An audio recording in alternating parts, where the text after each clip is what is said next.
Alam mo ba, pwedeng-pwede nang magbago buhay mo. Gusto mo bang makarating sa iba't ibang bansa? Gusto mo bang magkaroon ng sarili mong sasakyan?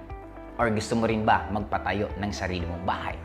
At higit sa lahat, darating ang oras na magkakaroon ka ng napakaraming time para magawa mo yung mga bagay na gusto mo. Excited ka na bang malaman? Alam ko, excited ka na.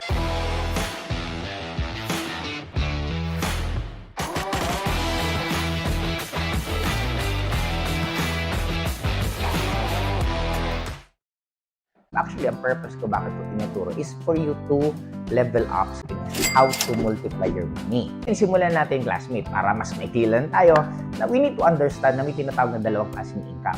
Okay, unang income is tinatawag natin na active income. Pag sinabing active income, ito yung katulad ng pag self-employed ka, kasi alam nyo ba na ang isang tindahan, kung ikaw mismo nagbabantay, technically hindi pa siya masyadong considered as business.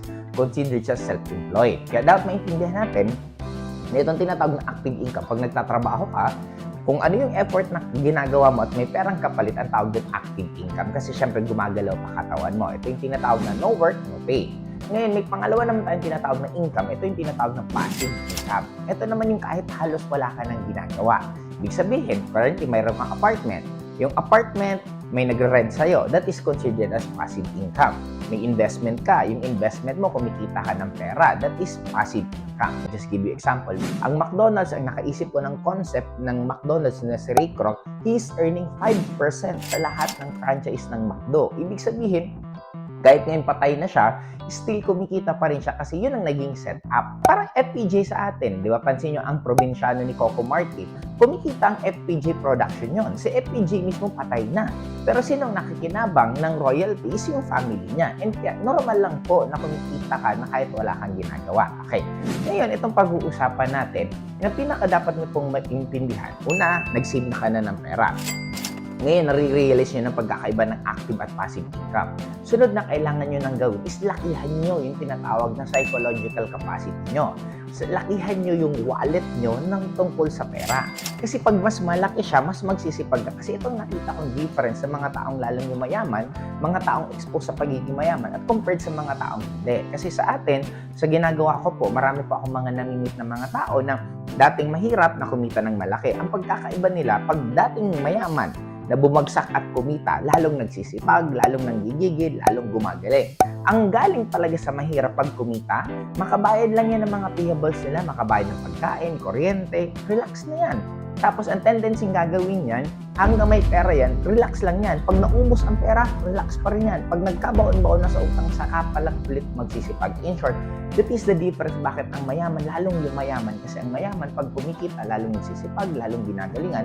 Ang mahihirap, kadalasan, ang dahil pang dadaanan na kung ano-ano. Kaya importante, classmate, na number one, lakihan mo yung tinatawag na psychological wallet mo in terms of income. Huwag kang makontento na ang goal mo lang makabayad ng payables. Dapat ang goal mo, makapag-build ng empire. Ang goal mo talaga, kumita ng 7 figures a month, kumita ng 1 milyon, 2 milyon, di ba?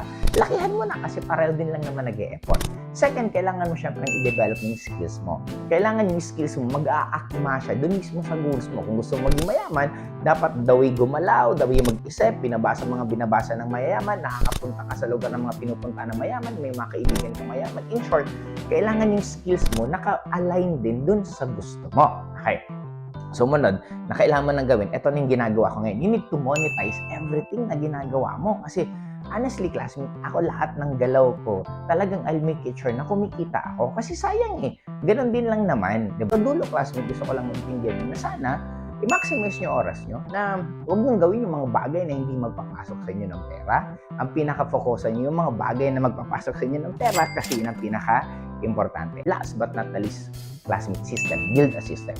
Ibig sabihin ng build a system, yung tatakbo yung business mo kahit wala ka na. Kaya, kung interested ka, eto advice ko sa'yo. Balikan mo kung sino yung nag-send sa'yo ng video to. At ang pinakamaganda, tanungin mo siya kasi meron pa kaming isang sikreto na tuturuan ka namin kung paano kakikita ng mas mabilis, lalong tuturuan ka ano yung mga technique na gagawin mo para mabilis mong makuha yung mga gusto mo.